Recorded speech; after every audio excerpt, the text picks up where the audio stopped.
गोपाल तालीम मंडळ आयोजित व जाधव इंडस्ट्रीज पुरस्कृत चंद्रकांत चषक 2026 फुटबॉल स्पर्धेच्या दुसऱ्या दिवसातील सामने उत्साहात पार पडले. सामन्याची सुरुवात चेंबर्स ऑफ कॉमर्सचे अध्यक्ष संजय शेट्टे, उपाध्यक्ष राजू पाटील, संचालक संपत पाटील, अनिल धडाम, राहुल नष्टे आणि मंदार धर्माधिकारी यांच्या उपस्थित झाली. आजच्या पहिल्या सामन्यात संयुक्त जुना बुधवारपेठ तालीम मंडळाने संध्यामठ संघावर 4-0 असा एकतर्फी विजय मिळवला. या सामन्यात शुभम जाधव याने उत्कृष्ट खेळ करत सामनावीरचा किताब पटकावला. दुसऱ्या सामन्यात खंडोबा तालीम मंडळाने सुभाषनगर संघावर 6-0 अशी शानदार मात करीत पुढील फेरीत प्रवेश निश्चित केला.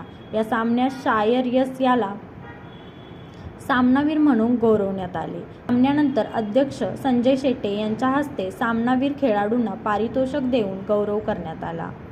न्यूज मराठी 24 कोल्हापूर. बाबा खूप बोर होतंय, काहीतरी नवीन फ्रेश ऑर्डर करा ना. माझ्याकडे एक सरप्राईज आहे. स्वाद गोकुळचा, आस्वाद परंपरेचा, गोडवा नात्याचा, गारवा आनंदाचा, गोकुळ आईस्क्रीम सोबती प्रत्येक क्षणाचा. गोकुळ आईस्क्रीम